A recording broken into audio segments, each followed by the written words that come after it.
A millionaire leaves his mansion as usual to travel when a little beggar girl approaches him, making him stop the car. She says, "Uncle, has the plumber finished the job yet?" Intrigued, he asks what plumber, and the girl reveals that every time he leaves to travel, his wife calls the plumber, but today he said he was going to bring special tools. The millionaire states that he wasn't expecting any plumber, so he decides to cancel the trip and wait hidden to discover who this plumber is. What he sees leaves him completely shocked. The Tuesday morning dawned with that golden luminosity that promised a perfect day. Richard Sterling adjusted the knot of his designer silk tie as he observed the impeccable, sprawling gardens through his panoramic bedroom window. At 38, he had built an empire few could imagine. But at that moment, preparing for another business trip, he felt the familiar weight of loneliness that had accompanied him since childhood. The scent of jasmine subtly filled the air as he descended the Carrara marble staircase, his footsteps echoing in the vast entrance hall. Camilla, his wife of 5 years, had left early for the gym, as she always did on Tuesdays. He smiled, remembering how meticulously she maintained her physique, one of the qualities that had captivated him when they met at that business conference in Paris. His Louis Vuitton luggage awaited, neatly arranged near the main door. This trip to London would only last 3 days, but it represented the culmination of a deal that would triple his investments in the European market. Richard had always prided himself on his ability to read people and situations, a skill he attributed both to his business success and to the need for self-preservation, developed after being abandoned by his parents at 7. The chauffeur would arrive in 15 minutes. He picked up the suitcases, feeling the familiar weight of important documents stored in the secret compartment of the largest one. Trust had always been his trademark, in his employees, in his partners, especially in Camilla, who had become not only his companion, but also his primary business advisor. The sound of birds chirping mingled with the distant hum of morning traffic as he opened the front door. The breeze carried promises of a productive day. That's when he saw her, the little girl who had frequented that street for months, always discreetly observing the movements around the luxurious homes. She couldn't have been more than 7, too thin for her age, with large, expressive eyes that seemed to hold secrets too heavy for someone so small. "Morning, Mr. Richard," she whispered, approaching with the familiarity of someone who had already established a silent connection. Richard always left her a few dollars when he left, a gesture he made discreetly, without fanfare. There was something about that child that deeply touched his soul, perhaps the recognition of a loneliness he knew intimately. "Good morning, little one. How are you today?" Richard smiled genuinely, setting his bags down for a moment. He had learned that she responded better to kindness than to the rush of busy adults. The girl looked around nervously, as if wanting to ensure they were alone. Then, in an even lower voice, she said something that made Richard's world stop. "Mr. Richard, the plumber is coming again today." "What plumber?" The question came out automatically, but a strange feeling began to form in his stomach. Camilla hadn't mentioned any plumbing issues recently. The girl's eyes widened slightly, as if she had said something she shouldn't have. "Oh, every time you go on a trip. Auntie calls the plumber, but today he said he was bringing some special tools." Richard's blood ran cold instantly. Special tools. His mind began to process information with the speed that had made him a successful businessman, but this time, each conclusion seemed more disturbing than the last. "Special tools for what, little one?" His voice was tenser than he intended. The child seemed to realize she had shared something too important. She took a step back, but kept her eyes fixed on his, as if wanting to convey an urgent message that her words couldn't fully express. At that moment, the sound of an approaching car broke the tense silence between them, and Richard realized his life had just changed forever. The chauffeur stepped out of the black Mercedes and walked towards the mansion entrance, but Richard raised his hand, signaling him to wait. His brain was working at maximum speed, processing every word the girl had said, like pieces of a puzzle he didn't even know existed. "Little one, are you sure about the plumber?" Richard knelt to be at her eye level, keeping his voice soft despite the storm brewing inside him. "Have you seen him other times?" The child nodded vigorously, her disheveled curls bouncing with the movement. "Yes, Mr. Richard. He always comes when you leave in the car with your bags. Auntie gets all dressed up, you know, with that strong perfume. You can smell all the way from the street."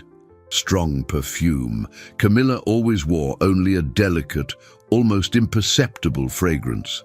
Richard felt the first knot form in his stomach. Every detail the girl shared seemed to deconstruct the perfect image he had of his married life. "And today is different because he's bringing special tools," he insisted, trying to maintain a casual tone while his mind raced frantically. "Yeah, I heard him call her yesterday afternoon. I was just around the corner, playing with a doll I found, when he walked by talking on the phone. He said he'd bring those tools you asked for today, and that this time it would be definitive." Definitive. The word echoed in Richard's mind like an alarm bell. What kind of plumbing work would be definitive? And why hadn't Camilla mentioned any hydraulic issues? They talked about everything, or at least he believed they did. The chauffeur discreetly cleared his throat, reminding him of his appointment. The flight to London was departing in 2 hours, and he should have already checked in. But how could he travel with that information pounding in his head? "Mr. Sterling, we need to go, sir," the chauffeur murmured, approaching respectfully. Richard looked at the girl once more. "What's your name, little one?" "Sophia," she replied softly, nervously fidgeting with the hem of her worn t-shirt. "Sophia, thank you for telling me this. You're a very observant girl." He took a $50 bill from his pocket and held it out to her. "Buy something nice to eat today, okay?" Sophia's eyes lit up, but she hesitated before taking the money. "Mr. Richard, aren't you going on your trip today?" The question surprised him. How had a 7-year-old perceived his hesitation? "Why do you ask that? You always rush off when you see me, hurrying so you don't miss your flight. Today you're different. You look worried."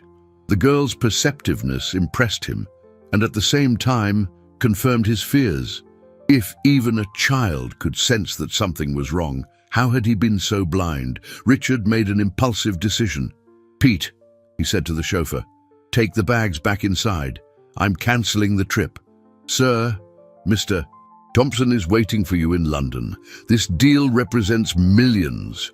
"I know exactly what it represents," Richard interrupted, his voice carrying an authority that brooked no questioning. "Tell Mr. Thompson I had a family emergency. We'll reschedule for next week." As the chauffeur obediently carried the bags back inside, Richard turned to Sophia. "You said he always calls my wife before he comes." "Always. Usually early in the morning after you've left. But yesterday was different. It was in the afternoon, and he seemed more excited." Excited? Richard's stomach tightened even more. What kind of plumber got excited about plumbing work? "Sophia, I need to ask you a very important favor." Richard leaned closer to her. "Can you stay around here today and let me know if you see the plumber arriving? But without letting anyone know you're watching, okay?" The girl nodded solemnly, as if understanding the gravity of the situation. "You want me to be your spy?" Something like that. Richard almost smiled despite his anguish. "But it's our secret." "Agreed." "Agreed, Mr. Richard." He paused, surprised. "How do you know my name?" Sophia discreetly pointed to the golden plaque at the property entrance. "It says there, the Sterling Estate, and the mail carrier always says, 'Mail for Mr. Sterling,' when she delivers letters." Once again, the child's attention to detail impressed him. How many other things had she observed that could be important? As he walked back to the mansion, Richard felt he was about to discover truths he might prefer not to know. Richard watched from the office window as the chauffeur drove away, taking with him the routine he knew so well. The mansion had never seemed so large and silent. Every echo of his footsteps on the marble seemed amplified, as if the house itself were whispering secrets he couldn't decipher. Camilla would return from the gym in an hour. That gave him enough time to look for evidence of this plumber without raising suspicion. But where to start? Richard realized, with a pang in his chest, that he knew very little about his own wife's daily routine when he wasn't present. He started with the obvious, the kitchen and bathrooms. If there were really plumbing problems, there would certainly be visible signs. He examined every faucet, every connection, every visible pipe. Everything worked perfectly. Not even a drop of water dripped anywhere. In the master suite bathroom, where he and Camilla spent every morning getting ready for the day, Richard observed every detail, as if seeing everything for the first time. The jetted shower he had installed the previous year worked impeccably. The golden faucets gleamed without any sign of problems. All the valves were in perfect condition. So why would a plumber come here repeatedly? He murmured to himself, feeling the first real sting of distrust towards the woman he loved. He went down to the basement, a space he rarely visited. Camilla always said she took care of the house's organization, and he fully trusted her efficiency. Now, he walked through every corner with an investigator's eyes, looking for any clue that would explain the mysterious visits. That's when he found it. Hidden behind boxes of Christmas decorations was a toolbox he had never seen before. It wasn't one of the expensive brands he usually bought for small household repairs. It was a simple, black box with locks that seemed more robust than necessary for common tools. Richard opened the box with trembling hands. Inside, he found tools that definitely weren't for plumbing. There were special pliers, strangely shaped wrenches, and something that made him freeze, small electronic devices that looked like listening or recording equipment. "What the hell is this?" His voice echoed in the empty basement, laden with growing incredulity. He photographed everything with his phone before putting each item back exactly as he had found it. His hands trembled slightly, not from fear, but from a cold rage that began to replace the initial confusion. He went back up to the main floor. Heading to the office he shared with Camilla. She always handled the administrative side of some of his smaller investments, and he had always been proud of the professional partnership they had developed. Now he looked at her desk with completely different eyes. He searched for anything out of the ordinary. Papers he didn't recognize, coded notes, unknown phone numbers. At first, everything seemed normal. Then, in a drawer he rarely opened, he found a small notebook, hidden under stacks of old receipts. The notes were in handwriting that was definitely not Camilla's. Bank account numbers, codes he didn't recognize, and names he had never heard. What disturbed him most was a list of dates, all corresponding exactly to the days of his business trips over the past 6 months. "My God," he whispered, feeling the ground move beneath his feet. "How long has this been going on?" The sound of the garage door opening made him jump like a teenager caught doing something forbidden. Camilla had returned early from the gym. Richard quickly put the notebook away, making sure to leave everything exactly as he had found it. He hurried to the bedroom, pretending to be resting after canceling the trip. When he heard her footsteps on the stairs, he closed his eyes and tried to control his accelerated breathing. "Richard, I thought you'd already left for the airport." Camilla's voice echoed down the hall, laden with a surprise that sounded more like concern than joy. "I cancelled the trip. I was feeling a bit unwell," he replied, keeping his eyes closed as she entered the room. He felt her approach the bed, but couldn't help noticing the hesitation in her movements.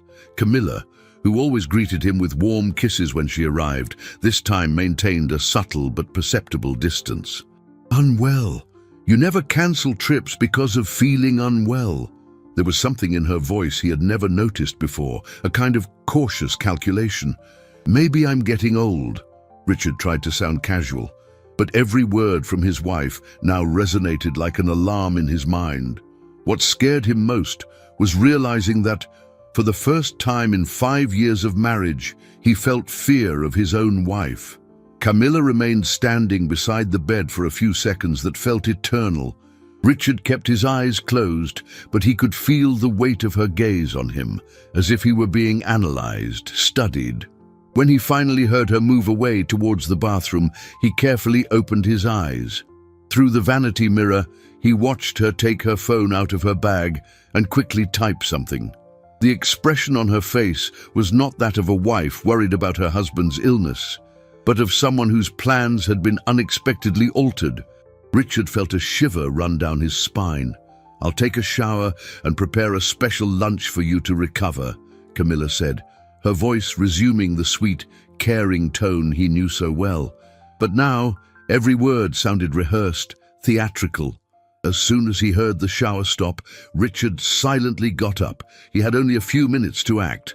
He went to the living room, where he kept an old landline phone he rarely used. He dialed his office. "Marina, I need you to do something discreetly for me," he told his personal assistant, keeping his voice low. "I need you to hire a private investigator, the best one you can find. I need information about some suspicious activities at my residence." "Mr. Sterling, is something wrong? You sound worried." Richard hesitated. Marina had worked with him for 10 years. She was one of the few people he trusted completely. It might be, and Marina, absolute secrecy. "Not a word to my wife in case she calls asking anything about my schedule or the trip cancellation." "Understood, sir. I'll handle it immediately." He hung up just as he heard the shower stop. He quickly returned to the bedroom, pretending he had just gone to the bathroom. When Camilla emerged wrapped in a towel, he noticed something he had never perceived before. She discreetly checked her phone for messages even before drying off. "Darling, how about some soup? It always helps when you're not feeling well," she suggested. But Richard noticed her eyes didn't show the usual genuine concern. "That would be great," he forced a smile. "Camilla, you haven't mentioned any plumbing problems lately?" The question caught her off guard. For a fraction of a second, Richard saw a flicker of panic cross her face before she regained her composure. "Plumbing? No. Why? Are you having any issues?" "Not exactly. It's just, you know how paranoid I am about house maintenance. Sometimes I worry something might go wrong when I'm traveling." Camilla laughed, but the laugh sounded forced. "You and your worries. If there were any problems, I'd take care of them immediately. You know me." "Yes," Richard replied slowly. "I thought I knew you." If she noticed the subtlety of the phrase, she didn't show it. Or perhaps she was too good at hiding reactions. While she prepared lunch, Richard took the opportunity to quietly slip out into the garden, where he knew he would find Sophia. The girl was exactly where he expected, playing with some pebbles near the gate. "Sophia," he called softly, approaching the fence. "Did anything happen today? Did the plumber show up?" The girl looked around before answering. "No, Mr. Richard, but he called Auntie. I heard her answer the phone in the backyard. She sounded angry and said you hadn't left, that the plans would have to change." Richard's heart pounded faster. "Plans? What kind of plans?" "I don't know everything, Mr. Richard, but she also said something about rescheduling everything for when he travels again, and that this time it couldn't go wrong." This time it couldn't go wrong. The words echoed in Richard's mind like hammers. How many other times had it gone wrong? What exactly was being planned for his absences? "Sophia, you are a very brave girl," he said, extending a few more bills through the fence. "Keep watching for me, but very carefully. If any strange adult approaches you or tries to take you away from here, you run to the house on the corner and ask for help, okay?" The girl's large eyes widened. "Mr. Richard, are you scared?" The simple question hit Richard like a punch. Yes, he was scared. Scared of discovering that the last 5 years of his life had been an elaborate lie. Scared that the woman who slept beside him every night was a stranger. Scared of not knowing the extent of the betrayal. "A little one. But you'll help me be brave, okay?" Sophia nodded solemnly. "I'll take care of you, Mr. Richard." When he went back inside, he found Camilla putting soup on the table. She smiled sweetly, as she always did. But now Richard saw calculation behind that expression. How had he been so blind for so long? "Ready, my love. Your medicinal soup is served." He sat at the table, observing her every movement, every expression, every word. It was like seeing his own wife for the first time, and the discovery terrified him. Throughout lunch, a single question pounded in his mind. Who was the woman sitting across from him, really? The next morning, Richard woke with the sensation that he had slept beside a stranger. Camilla behaved normally, preparing breakfast with the same efficiency as always, but her every gesture now seemed calculated. He subtly watched as she obsessively checked her phone, always turning the screen away from him. "Honey, I need to go to some meetings today," she announced casually, spreading jelly on toast. "Annoying administrative matters for our smaller investments. You know how bureaucratic these things are."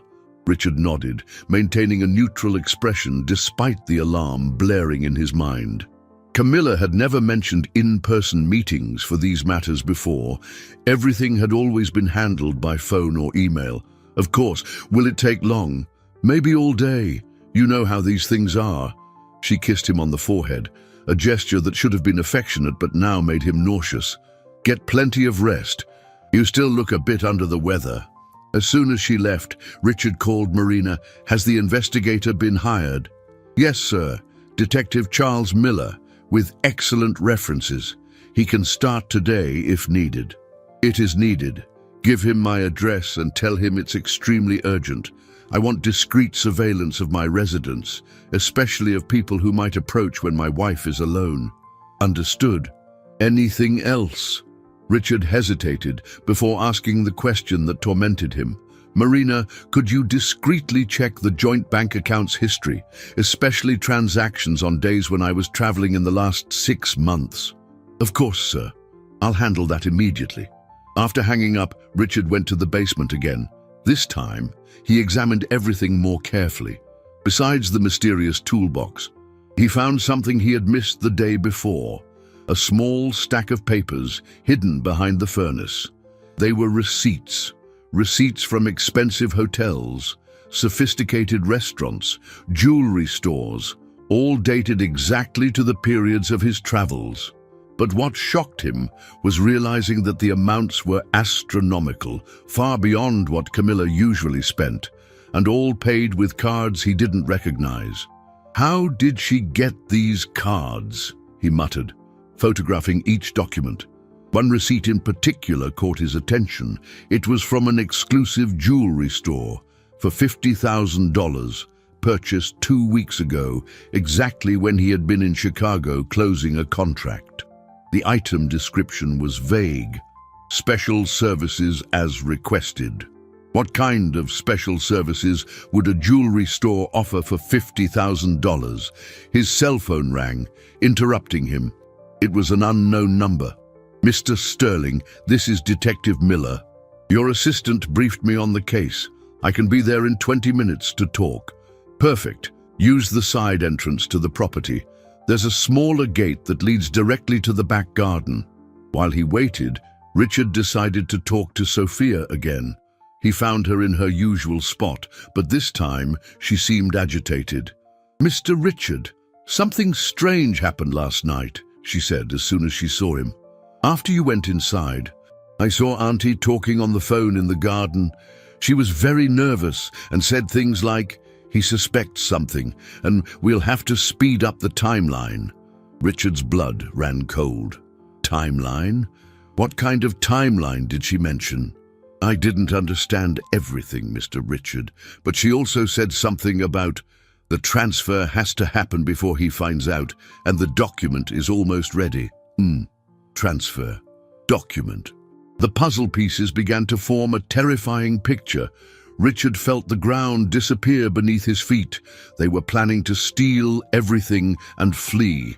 "Sophia, listen closely," he said, kneeling to be at her height. "From now on, I want you to be very, very careful. If any adult you don't know tries to talk to you or offers you anything, you run. Understand?" The seriousness in his voice scared the girl. "Mr. Richard, are you in danger?" Before he could answer, he saw a man approaching from the side entrance. He wore casual clothes, but had the unmistakable demeanor of someone accustomed to dangerous situations.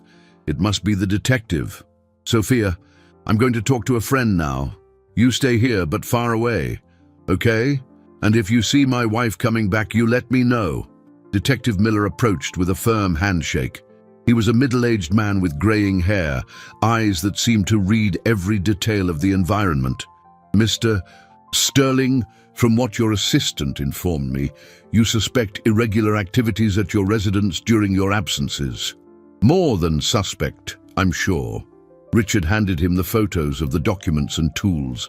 "I found all of this hidden in my own house, and there's a child from the street here who has been observing strange movements." The detective examined the images with professional attention. His expression grew increasingly serious. "Mr. Sterling, from what I'm seeing here, you might be involved in something much more serious than a simple marital infidelity." He looked directly into Richard's eyes. "These electronic devices are professional espionage tools, and these receipts, this isn't personal shopping behavior. This is money laundering." Richard felt his legs weaken. "Money laundering, but the money is mine." "Exactly. And that's what makes the situation even more serious." Detective Miller put his phone away after examining the photos Richard had taken. His grave expression confirmed the businessman's worst fears. "Mr. Sterling, I need to be direct with you. This equipment isn't for common domestic spying. These are tools for bank interception and device cloning. Your wife, or whoever is behind this, has access to information that could completely compromise your businesses and finances." Richard felt the world spin around him. "Are you saying she might be stealing from my company?"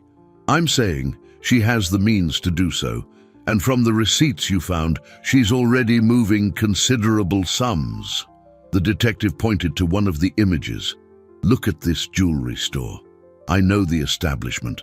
They don't sell jewelry for $50,000. They offer discreet acquisition services, basically converting money into untraceable assets." "My God." Richard ran his hands through his hair, trying to process the information. "How long could this have been going on?" "From the patterns I observe, at least a year, maybe more." Miller paused strategically. "Mr. Sterling, I need to ask, have you checked your bank accounts recently? The main ones, not just the joint ones."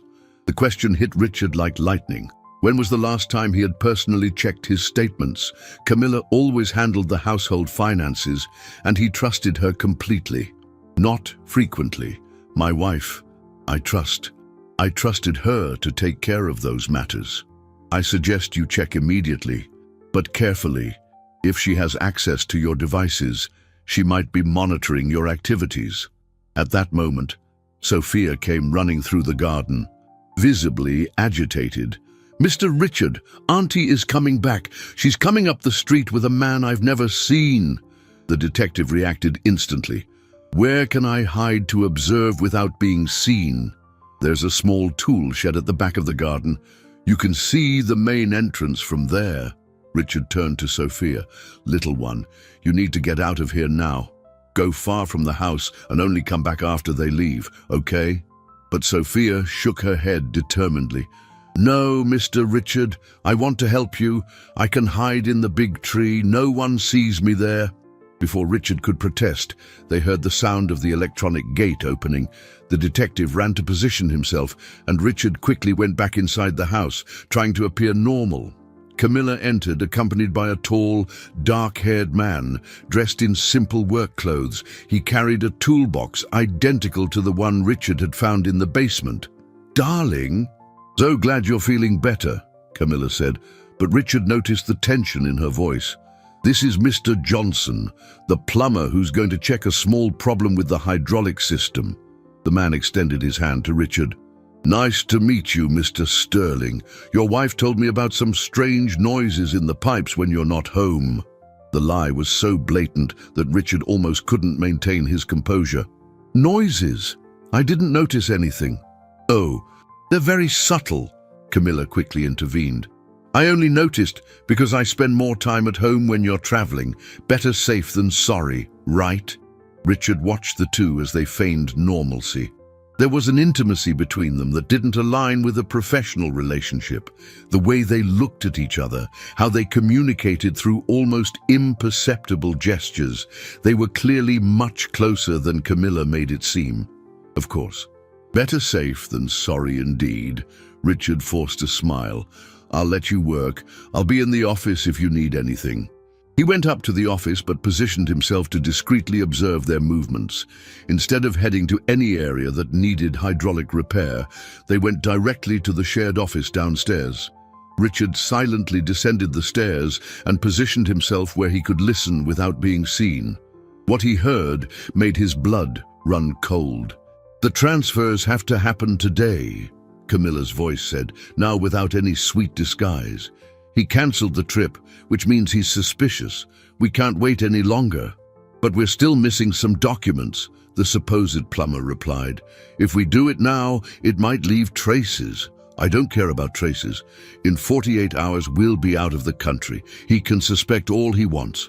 Out of the country. Richard felt the floor disappear completely beneath his feet. They were planning to steal everything and flee. And what about the kid problem? The man asked. She saw too much. She could be dangerous. The girl from the street. Camilla's voice took on a cold tone Richard had never heard. No one will believe an abandoned child, but if she continues to be a nuisance, we can deal with that too. The menacing tone in the voice of the woman he had loved for 5 years made Richard tremble with horror. It wasn't just his money at risk. Sophia was also in danger. At that moment, he realized he knew absolutely nothing about the woman he had married. Richard silently retreated, his heart pounding so hard he feared they could hear it. He needed to alert the detective immediately, but when he turned to leave, he found himself face to face with Camilla, who had come up the stairs silently. Darling, what are you doing just standing there? There was something different in her eyes, a coldness he had never seen before. I was coming to see how the work was going, he stammered, trying to maintain normalcy. Camilla studied him for a moment that felt eternal. Richard, can I ask you a question? Why did you really cancel the trip yesterday? The direct question caught him off guard. It was as if she already knew he had discovered something. I already said I wasn't feeling well. She nodded slowly, but her eyes remained fixed on his. You know, it's funny. In 5 years of marriage, you've never cancelled a trip due to feeling unwell, not even when you had pneumonia last year. Richard felt cold sweat trickle down his back. Oh, sometimes people change. Sometimes people change, she repeated, as if testing the taste of the words. Or sometimes people discover things they'd rather not know.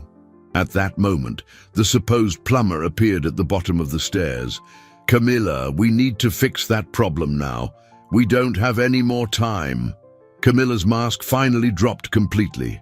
Her face transformed into a cold, calculating expression that Richard had never imagined her capable of. You heard our conversation, didn't you, Richard? It was no longer a question, but an assertion. There was no point in pretending anymore. Who are you? The question came out as a hoarse whisper. Camilla laughed, a sound that chilled Richard's blood. I'm someone very good at what I do, and what I do is identify rich, lonely, and overly trusting men.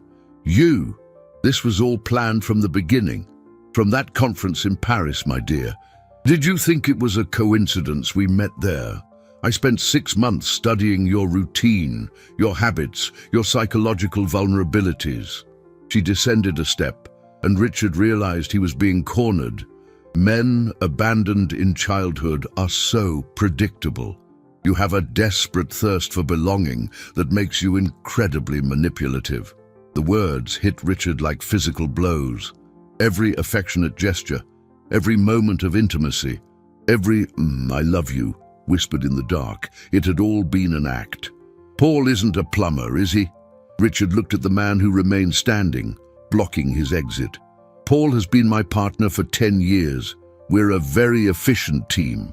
Camilla smiled coldly. "You're our 6th project, Richard, and definitely the most profitable." 6th? The horror of the revelation hit him like an avalanche. "You did this to other people?" 5 other men very similar to you. Rich, successful, emotionally needy. She enumerated them as if listing professional achievements. "The difference is that this time we decided to be more ambitious. Instead of just stealing some of the money, we're taking everything." At that moment, a child's voice screamed from the garden, "Mr. Richard, watch out!" Sophia's cry broke the trance of horror Richard was immersed in. Camilla and Paul instinctively turned towards the sound, and Richard took advantage of the distraction to push Camilla and run down the stairs. "Get him!" Camilla yelled, but Richard had already reached the back door. He ran through the garden towards Sophia's cry, but what he saw made him stop in shock. The girl was on the ground, and a third man, whom he hadn't seen before, was holding her by the arms. "Let her go!" Richard shouted, running towards them. That's when he heard Detective Miller's voice coming from behind the tool shed. "Police! Everyone on the ground! Now!" What happened in the next few seconds changed everything. The man holding Sophia, startled by the detective's shout, abruptly released her and ran. Paul tried to flee through the side entrance, but was intercepted by 2 police officers Miller had called for backup. Camilla, realizing she was surrounded, tried one last desperate move. "Richard, you don't understand. I really fell in love with you. Everything changed. I was going to stop all of this." Her tears seemed genuine, but Richard could no longer distinguish between truth and pretense. It was then that Sophia, still on the ground but safe, said something no one expected. "She's lying, Mr. Richard. Last night she told the plumber that when it was all over, you two would laugh so hard about how easy he was to fool."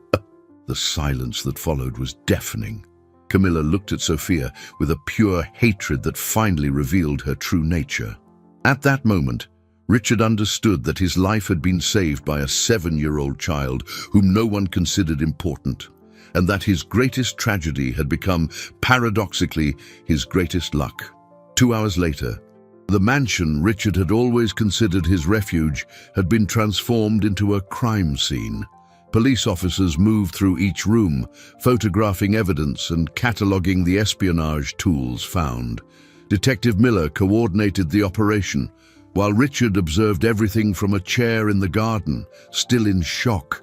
Sophia sat beside him, with a small bandage on her knee where she had hurt herself falling. A social worker had arrived to take care of her, but the girl refused to leave Richard's side. "Mr. Richard, are you okay?" she asked for the 10th time, her large eyes showing a concern that contrasted sharply with the coldness Camilla had displayed in the last few hours. "I am, little one. Thanks to you." Richard gently ran his hand through the child's disheveled hair. "You were very brave today. You saved my life." "I promised I'd take care of you," she replied simply, as if protecting an adult were the most natural thing in the world for a 7-year-old. Detective Miller approached with a grave expression. "Mr. Sterling, we need to talk about what we've discovered." Richard stood up, but Sophia grabbed his hand. "Can I stay, Mr. Richard?" "Perhaps it would be better," Miller began, but Richard interrupted him. "She can stay. Sophia is part of all of this." He looked at the girl. "But if you get scared at any point, you can leave, okay?" Miller nodded and opened a file. "Mr. Sterling, the situation is much more serious than we imagined. Your wife, whose real name is Victoria Hayes, and her accomplice Mark Evans form a duo specializing in long-term marital scams." "You said they did this 5 times before," Richard murmured, remembering Camilla's words. "Correct. We gained access to their computers and found detailed records of other operations. They didn't just steal money. They deeply studied the psychology of their victims, their emotional vulnerabilities, creating complete psychological profiles to maximize manipulation." Richard felt nauseous. "So, everything she knew about me, All the intimate things I shared were used as manipulation tools. They had notes on your fears of abandonment, your need for control, even your culinary tastes and bedroom preferences. Miller paused delicately, looking at Sophia. Pardon my frankness, but it's important you understand the extent of the violation. Sophia, who had listened to everything with solemn attention, surprised both men. Mr. Richard, Auntie never really liked those songs you used to listen to in the garden. When you weren't around, she always changed to different ones and spoke badly about them. Even in small things, everything had been a lie. Richard felt a deep pain in his chest, as if he were mourning someone who had never truly existed. "There's more," Miller continued. "We found evidence that they were planning not only to steal your assets, but also to forge documents to simulate your death in an accident. That would explain the special tools Sophia mentioned." My death. Richard felt the world spin. Apparently, killing the victims became part of their modus operandi in recent operations. We discovered that at least 2 of the previous targets died in accidents shortly after transferring their fortunes. Sophia squeezed Richard's hand tighter. "That's why I was worried, Mr. Richard. They always talked about you like you were temporary." The child's perception was chillingly accurate. Richard realized that, were it not for Sophia's careful observation and courage, he would probably be dead in a few weeks. "But there's good news," Miller said. "We managed to block all transfers in time. Your assets are secure, and with the evidence we've collected, Victoria and Mark will face decades in prison. And the others, the other victims who died. Now that we have evidence, we will reopen those investigations. Their families can finally get justice." Richard nodded, but his mind was focused on something else. He looked at Sophia, who was observing him with that deep attention that had become familiar. "Detective, Sophia was in danger today. If they were capable of killing before, we've already thought about that. The social worker will ensure she stays safe until—" "No." Richard's voice was firmer than he expected. "Sophia stays with me." The social worker, who had remained silent until then, spoke up. "Mr. Sterling, I understand your gratitude, but there are legal procedures for child custody. Sophia needs specialized care. A structured family—" "She has a structured family," Richard interrupted, surprising himself with the conviction in his voice. "She has me." Sophia looked at him with shining eyes. "Mr. Richard, do you want to be my real dad?" The simple question hit Richard more deeply than all the day's revelations. For 5 years, he had believed he had a family with Camilla. Now he discovered that his true family had been on the street in front of his house all along, watching, protecting, caring. "If you want me to be your dad, Sophia, yes, I really want to be your real dad." 3 days later, Richard found himself in the office of the social worker, Dr. Evelyn Reed, with Sophia by his side. The girl wore new clothes he had bought, but still maintained that attentive, mature gaze that had impressed him from day one. "Mr. Sterling, I need to explain that the adoption process is not simple," Dr. Reed said, leafing through a thick folder. "There are background checks, psychological evaluations, home visits—" "I understand. I'm willing to do whatever is necessary," Richard replied without hesitation. "There's also the matter of Sophia's history. She isn't just a typical homeless child." Dr. Reed looked gently at the girl. "Sophia, can you tell Mr. Sterling about your parents?" Sophia lowered her eyes, nervously playing with her hands. "Mr. Richard, I didn't tell you the whole truth about how I ended up on your street." Richard felt a tightening in his chest. "You can tell me now, little one, no matter what it is. My parents were rich too. Dad had a big company like yours." Her voice became almost inaudible. "But they met a woman like Auntie Camilla. She married my dad and stole everything." Richard's world stopped. "Sophia, are you saying that Auntie Camilla and Paul did the same thing to my parents that they tried to do to you?" Tears began to stream down the girl's face.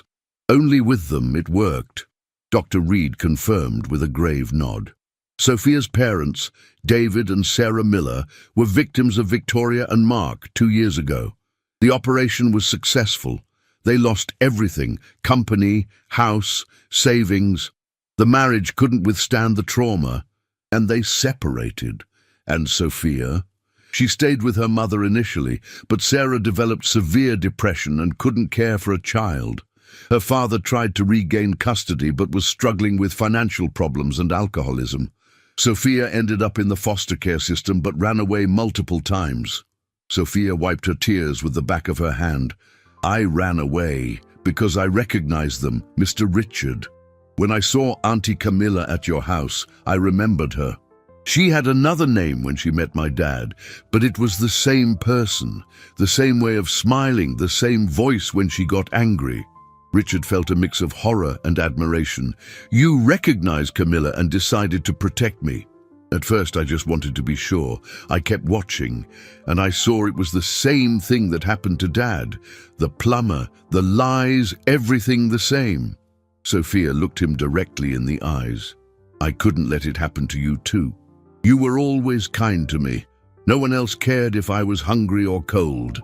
The revelation hit Richard like a lightning bolt. A 7-year-old child had recognized a complex criminal scheme and had risked her own life to save a stranger who showed her basic kindness. Sophia, he said, his voice choked with emotion, you are the bravest person I know. Dr. Reed gently intervened. There's one more thing, Mr. Sterling. Sophia has been trying for months to help us locate Victoria and Mark so that others wouldn't be harmed. She gave us detailed descriptions, behavior patterns. Her information was crucial for us to understand how they operated. You were working with the police? Sophia shook her head. Not exactly. I tried to tell some adults about Auntie Camilla, but no one believed me. They said I was just a traumatized kid making up stories. But you didn't give up. I couldn't give up. If I didn't tell someone, they would keep hurting people. She paused. Like they hurt my dad and my mom. Richard knelt before Sophia's chair, taking her small hands in his. Sophia, I want you to know something. Your parents, what happened to them was not your fault. And what you did, saving me, was extraordinary. But if I had been smarter when it happened to them, you were 5, little one. There was nothing you could do. Richard pulled her into a hug. But now, at 7, you saved not just me, but probably many other people Victoria and Mark could have harmed. Dr. Reed observed the interaction with professional interest. Mr. Sterling, may I ask a personal question? Why do you want to adopt Sophia? Is it gratitude for what she did? Richard reflected for a moment before answering. Initially, perhaps it was gratitude, but in the last few days, I've realized something. Sophia taught me about true courage, about unconditional love, about what it truly means to care for someone. He looked at the girl in his arms. Camilla pretended to love me for 5 years. Sophia truly loved me in 5 minutes of conversation on the sidewalk. And her biological parents? Sophia pulled back slightly from the hug to answer. My dad is in a clinic getting treatment. My mom, she said she can't take care of me anymore because I remind her of everything we lost. Her voice was sad, but there was no bitterness. I understand. Sometimes it's very hard to remember bad things. Sophia has spoken with both her parents about the possibility of adoption, Dr. Reed explained. Both agreed it would be better for her to have a new family. It was a very difficult decision, but made with love. Richard felt his heart break and mend at the same time. Sophia, are you sure you want me to be your dad? It won't be just for a few days or weeks. It will be forever, Sophia smiled, the first truly joyful smile he had seen on her face. Mr. Richard, you're already my dad. It just needs the paper to say so. A week after the conversation in the social worker's office, Richard and Sophia were transforming the guest room into a real child's bedroom. Sophia had chosen a simple decor, light yellow walls with bird drawings, a white canopy bed, and a bookshelf full of books Richard had bought especially for her. Mr. Richard, can I ask you a question? Sophia was sitting on the floor, organizing her new books by preference. "Of course, little one, you can ask me anything." Richard stopped assembling the study desk to give her his full attention. "Do you miss Auntie Camilla?" The question caught him off guard. In the past few days, he had been so focused on caring for Sophia and dealing with legal matters that he hadn't fully processed his feelings about the betrayal. "It's a difficult question," he answered honestly. "I miss the person I thought she was, but that person never truly existed. So, it's strange to miss someone who was just pretending." Sophia nodded with that seriousness that always surprised him. "It's like when my parents argued because of the money they lost. I missed how they used to be, but they couldn't be those people anymore." Exactly. Sometimes we lose people we love, even when they're still alive. Richard sat on the floor beside her. "But you know what I discovered, Sophia? Sometimes, when we lose something we thought was important, we gain something even more precious." "Me? You?" He smiled, running his hand through her hair. "And the most incredible thing is that you were always there, on the street outside, waiting to be discovered." Sophia was silent for a moment, then said something that deeply touched Richard's heart. "Mr. Richard, can you teach me how to be a rich kid? I don't know if I know how."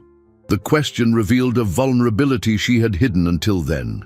Richard realized that, despite all her maturity and courage, Sophia was still a child who had lost everything she knew and now feared she wouldn't fit into her new world. "Sophia, there's no right or wrong way to be a child, rich or poor. It doesn't matter." He turned to face her. "You just need to be yourself, the brave, intelligent and caring girl you already are." "But what if I don't know which forks to use at dinner, or if I say something wrong when your friends come over?" Richard laughed softly. "Little one, you saved my life by observing details even the police hadn't noticed. You're smarter than most adults I know. Don't worry about forks and social rules. Those are just details we learn over time. And what if I miss living on the street sometimes?" The question revealed something Richard hadn't considered. "You miss it." Sophia lowered her eyes. "A little bit. On the street, I knew who I was. I was the girl who watched and took care of things. Here, sometimes I don't know what my role is." Richard felt his heart ache. He had focused so much on giving Sophia material comfort that he hadn't thought about the emotional transition she was experiencing. "Sophia, your role here is to be my daughter. That means you can be exactly who you are, but now with safety, food, a warm bed, and someone who takes care of you." He paused. "And do you know the most important part of your role? What? To continue being the observant and protective person you've always been? Only now you use that skill to protect each other as a family." Sophia smiled shyly. "So I can keep paying attention to things?" "Please do. Your observational skills are a gift." Richard stood up and extended his hand to her. "How about we take a walk around the garden? You can show me all the details you've observed about our house over the past few months." As they walked through the garden, Sophia pointed out things Richard had never noticed. Which part of the lawn received the most sun, where birds like to build nests? Which window had the best view of the street? "Mr. Richard, can I tell you a secret?" she said when they stopped near the tree where she used to hide. "Of course. For the past few months, when I watched you leave for work in the morning, I used to pretend you were my dad. I imagined you were going to work and that when you came back, I'd be here waiting." She looked at the house. "I never thought it could be real." Richard felt his eyes well up with tears. "Sophia, you know what's most incredible? I always felt like something was missing from my life, but I didn't know what it was. Now I know it was you. Really, you brought something into my life I didn't even know I needed." He knelt to be at her height. "You taught me that family isn't about blood or paperwork. It's about taking care of each other, protecting each other, and being present in important moments." Sophia hugged him tightly. "So we're a real family now. We're a real family now." At that moment, watching the little girl who had saved his life, and was now his daughter playing in the garden where everything had begun. Richard understood that sometimes the greatest blessings come disguised as the greatest tragedies. 2 weeks later, Richard faced his first big challenge as a dad. Sophia was sitting at the breakfast table, distractedly pushing her food around without eating, with dark circles under her eyes that indicated another restless night. "Sophia, you're not eating again," he observed, trying to keep his voice soft. "Is something wrong?" The girl shrugged, avoiding his gaze. For the past 3 days, she had become quiet and distant, very different from the communicative child who had adapted so well to her new life. "Little one, we talked about this. You can tell me anything that's bothering you." Sophia finally looked up, and Richard saw tears forming. "Mr. Richard, what if Auntie Camilla comes back?" The question surprised him.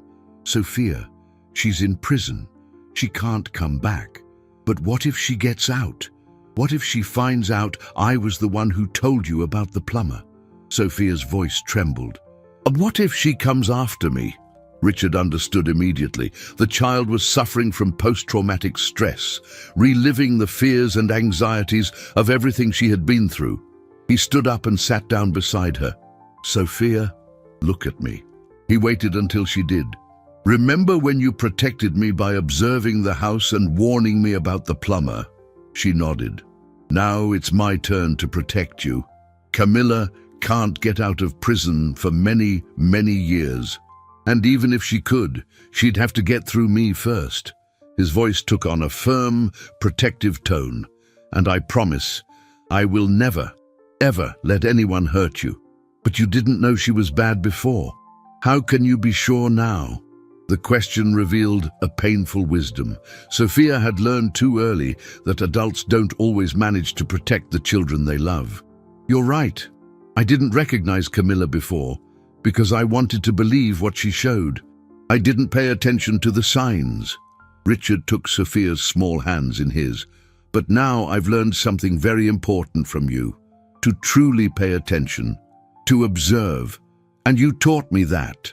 "I taught you?" "Yes.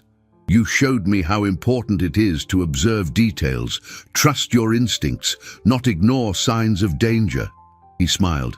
"Do you know what that means? It means now both of us are alert. We're a team of mutual protection."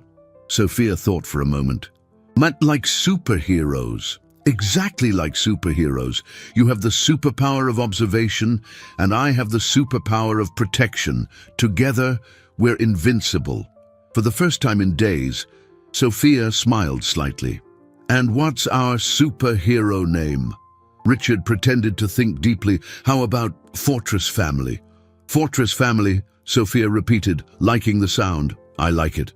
"But Sophia, even superheroes sometimes get scared. It's normal. The important thing is to talk about those fears, not keep them to ourselves." Sophia nodded, then said something that showed how she was processing the situation. "Mr. Richard, yesterday I dreamed that Auntie Camilla came back. But in the dream, I couldn't speak to warn you. I woke up really scared. Nightmares are normal after what we've been through. How about we create a plan for when you get scared at night?" "What kind of plan?" "If you wake up scared, you can come straight to my room, or you can call me no matter what time it is. And during the day, if you start to feel scared, you tell me immediately." "Agreed." "Agreed." At that moment, the phone rang. It was Dr. Reed. "Mr. Sterling, I have good news. The adoption paperwork is practically ready. In 2 more weeks, Sophia will officially be your daughter by law." Richard looked at Sophia, who had heard the conversation. "You heard that, little one? In 2 weeks, you'll be my official daughter. Forever, forever." Sophia was quiet for a moment, then said, "Mr. Richard, can I ask you something?" "Of course. When I become your official daughter, can you stop calling me little one and start calling me just Sophia or daughter?" The question touched Richard deeply. He had used little one as a term of endearment, but he realized that for Sophia, it represented the memory of when she was just a child on the street he helped out of pity, Of course, Sophia. From now on, you are Sophia, my daughter Sophia. And can I call you Dad instead of Mr. Richard? You can. I'd love that. Sophia stood up and hugged him tightly. Dad, thank you for saving me too.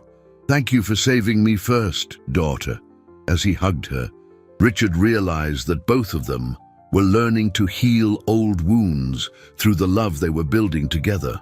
Sophia was overcoming the trauma of losing her original family, and he was learning that true love doesn't come from perfect performances, but from genuine moments of mutual care. Dad, yes, daughter. Now I can finish my breakfast. I'm hungry. Richard chuckled, realizing that sometimes healing happens in small, everyday moments, when we feel safe enough to simply exist. The day of the final adoption hearing arrived with a light rain that left the air fresh and clean.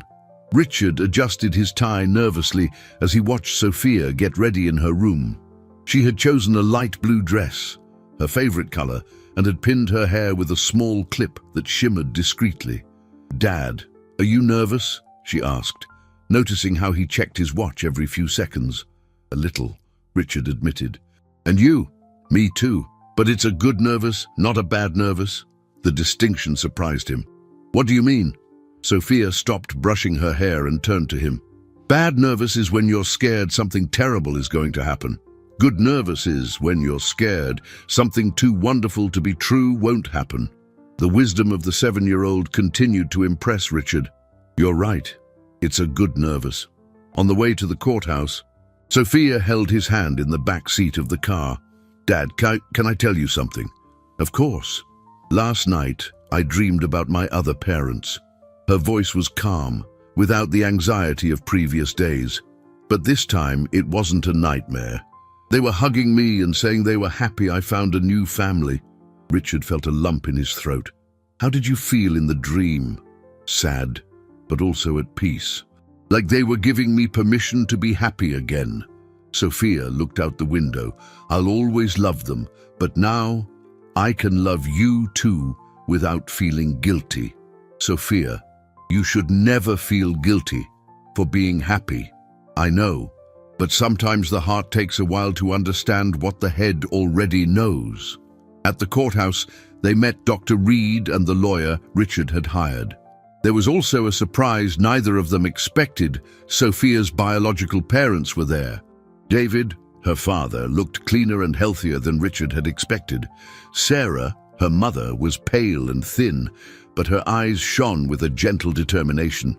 Sophia, Sarah said, kneeling to be at her daughter's height, we came to wish you good luck. Mom, Sophia hesitated, not knowing how to react. Honey, your dad and I talked a lot. We know we can't be the parents you deserve right now, but we want you to know that we made this decision out of love for you. Sarah took Sophia's hands. Mr. Sterling can give you everything we can no longer offer. David approached, his voice choked. Sophia, you will always be our daughter in our hearts. But now you'll have a family that can protect you and take care of you as you deserve. Sophia looked between her biological parents and Richard, processing the emotional complexity of the situation. Aren't you sad? We are, David admitted, but we're also relieved. You'll be safe and loved. Sarah turned to Richard. Mr. Sterling, thank you for saving our daughter, not just from the dangerous situation, but for giving her a chance to be a child again. Thank you for raising such an extraordinary girl, Richard replied. You can visit whenever you want. Sophia will always be your daughter too. When they were called for the hearing, Sophia walked between Richard and her biological parents, holding everyone's hands. In the judge's chambers, she was questioned about her decision. Sophia, are you sure you want to be adopted by Mr. Sterling? The judge asked gently. Yes, sir. Why? Sophia thought carefully before answering. Because he taught me that family isn't just about who raised you, but about who chooses to stay with you in difficult times. And because when I was scared and alone, he truly saw me. And do you understand that this means Mr. Sterling will be your legal father? I understand, but he's already been my dad in my heart for weeks. The judge smiled and turned to Richard. Mr. Sterling, are you prepared to assume full responsibility for Sophia, including her education, health, and emotional well-being? I am more than prepared, Your Honor. Sophia taught me what it means to be a father. She saved me first. Now it's my turn to save her every day for the rest of our lives. Very well, the judge struck the gavel. I declare the adoption official, Sophia Miller Sterling. You are now legally the daughter of Richard Sterling. Sophia burst into tears of joy and ran to hug Richard. Dad, it's official now. It's official now, daughter. As they left the courthouse, a real family for the first time, Richard realized he had found something he never knew he was looking for. And Sophia had found not just security, but the confirmation that it was possible to rebuild a family after the first one shattered. Outside, the rain had stopped and the sun began to appear between the clouds, illuminating the beginning of a new life for both. 3 months after the official adoption, Richard was in his home office when Sophia burst in, holding an official letter. Dad, a letter from the court arrived, she said, out of breath from running. Richard carefully opened the envelope. It was the final verdict notification for Victoria, Camilla, and Mark. Both had been sentenced to 25 years in prison for multiple crimes of fraud, extortion, and the 2 previous homicides. It's over, Sophia. They've been sentenced. They'll never be able to hurt anyone again. Sophia nodded solemnly. Does that mean the parents of the other people they hurt will get justice? Yes. And the families will be able to try to recover at least some of what they lost. Richard folded the letter. You know part of this victory is yours, don't you? Without your courage to warn me, they would have continued. We're a team, remember, Fortress Family. In the months following the adoption, life had settled into a loving and predictable routine. Sophia had enrolled in a nearby school and adapted wonderfully. Her grades were excellent, and she'd made several friends. Most importantly, the nightmares had drastically decreased. Dad, can I tell you something about school? Of course. Sophia sat in the armchair next to his desk. There's a new girl in my class. Her name is Anna. She's very quiet and always stays alone at recess. Richard recognized the tone. Sophia had developed a sharp protective instinct after everything she went through. Do you think she needs help? I think so. She has the same look I had when I lived on the street. You know, that look of someone who's always paying attention to protect themselves. Sophia paused. Can I invite her to play here at home someday? Maybe she just needs a friend. Of course you can. How about we invite her for lunch on Saturday? Sophia smiled. Thanks, Dad. I think it's important to take care of those who are alone. Like you took care of me. Sophia's empathy and generosity continued to impress Richard. Despite having gone through significant trauma, she had emerged with an even bigger heart and a determination to help others who were going through difficulties. That afternoon, while Sophia was doing her homework at the kitchen table, Richard received an unexpected phone call. It was Dr. Reed. Mr. Sterling, I have a somewhat unusual question. Would you and Sophia be interested in participating in a mentorship program for other families going through the adoption process? What kind of mentorship? You would share your experience with other adoptive parents and children. Especially cases where children have gone through trauma, Sophia has a unique perspective that could greatly help other children. Richard looked at Sophia, who had stopped her homework and was clearly listening to the conversation. Sophia, would you like to help other children who are going through the same situation you went through? Sophia's eyes lit up. Can I really do that? Of course you can. In fact, I think you'd be perfect for it. Sophia thought for a moment. Dad, remember when you said I taught you about observing and protecting? I remember. Maybe I can teach other kids those things too, so they know they can trust their instincts. Sophia turned towards the phone. Dr. Reed. Yes, I want to help, but can I ask a question? Of course. Sophia, the kids we're going to help, Will they know they can also become a real family, like me and my dad? That's exactly the message we want to convey. Then I want to participate. After Richard hung up the phone, Sophia returned to her homework, but stopped again to say, "Dad, do you know the most incredible part about having a family?" "What?" "It's that love doesn't run out when you share it. In fact, it gets bigger." She smiled. "Like, I love you, but I still have plenty of love left to help other people." Richard felt his heart swell with pride. In less than a year, Sophia had evolved from a traumatized child living on the streets to a confident, loving, and generous girl, determined to use her experiences to help others. "Sophia, do you know you're one of the wisest people I know?" "I learned from the best dad in the world," she responded casually, returning to her math homework. At that moment, Richard understood that his journey of almost losing everything had transformed into the greatest blessing of his life. Not only had he gained an extraordinary daughter, but he had discovered his true purpose: to create a home where genuine love could flourish and multiply, reaching out to others who needed hope. The house that had once been a stage for lies and manipulation now became a sanctuary of true love and mutual growth. Exactly 1 year after that sunny morning, when Sophia had whispered her first warning about the plumber, Richard woke to the sound of laughter coming from the garden. He looked out the window and saw Sophia playing with Anna, the girl who had become her best friend, and 2 other children from the mentorship program who had visited over the weekend. The garden that had once been a scene of conspiracies now echoed with the genuine joy of children simply being children.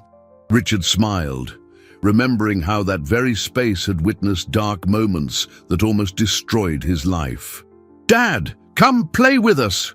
Sophia shouted, waving energetically from the tree where she used to hide to observe the house.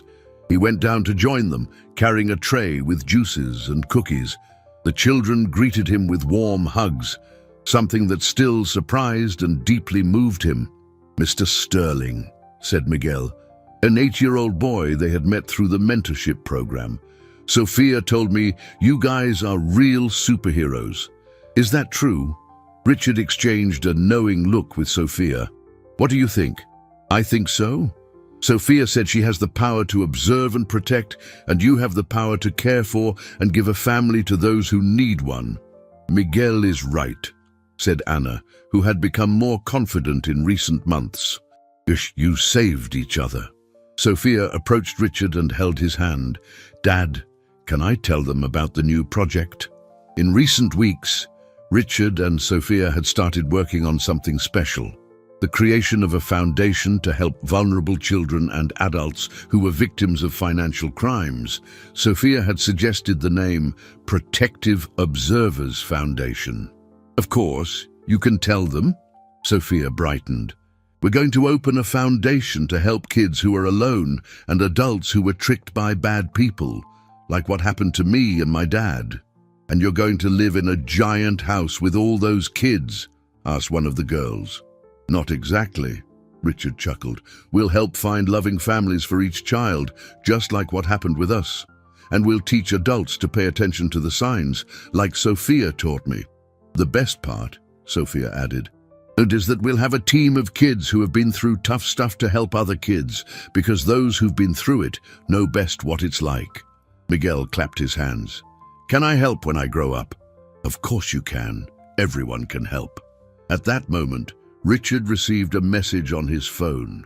It was from Detective Miller, now retired, but who had become a close family friend. "Richard, I saw the news about the foundation in the paper. Congratulations. I've attached an article that might interest you both." The article reported that, thanks to the evidence collected in Victoria and Mark's case, 3 more similar cases had been solved, resulting in the arrest of other criminals and the recovery of millions in stolen assets for the victim families. "Sophia, come see this," Richard called, showing her the article. Sophia read carefully, her expression growing increasingly serious. "Dad, does this mean more people got justice because of us?" "Because of you, mainly. If you hadn't been brave enough to warn me that day..." We're a team, remember? Sophia smiled.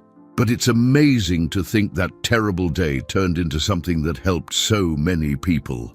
As the children returned to their play, Richard and Sophia sat on the bench under the tree, the same spot where she used to observe the house in the days she lived on the street. "Dad, can I ask you a philosophical question?" Sophia said, using an expression she had recently learned. "Of course. Do you think bad things happen for a reason, like to teach something or lead to something good?" Richard reflected carefully. "I think bad things just happen sometimes, but I also think we can choose what to do with them. We can let them destroy us, or we can use the experience to help other people." "Is that what we did?" "That's exactly what we did. We transformed our pain into purpose." Sophia nodded wisely. "You know the most incredible part of all this?" "What?" "It's that the day I warned you about the plumber, I thought I was just saving you. But actually, I was saving our whole family, even without knowing we were going to become a family." Richard felt his eyes fill with tears of gratitude. "Sophia, you didn't just save our family. You saved my capacity to trust, to love, to be truly happy.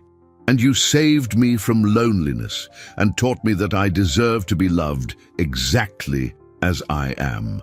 At that moment, observing the children playing in the garden where everything had begun, Richard understood that sometimes the greatest transformations are born from the darkest moments. The plumber, who should have been an instrument of destruction, had, ironically, become the catalyst that mended two broken hearts and united them into a family based on genuine love and regained trust. The little girl who lived on the streets and whispered a warning had saved not just a rich man, but had found her own home. And the millionaire who had almost lost everything had discovered that his true wealth had never been in his possessions, but in the capacity to love and be loved unconditionally. As the sun set over the garden full of children's laughter, father and daughter knew they had found something no criminal could ever steal: a family built on the solid foundation of true love, mutual trust, and the commitment to protect each other forever.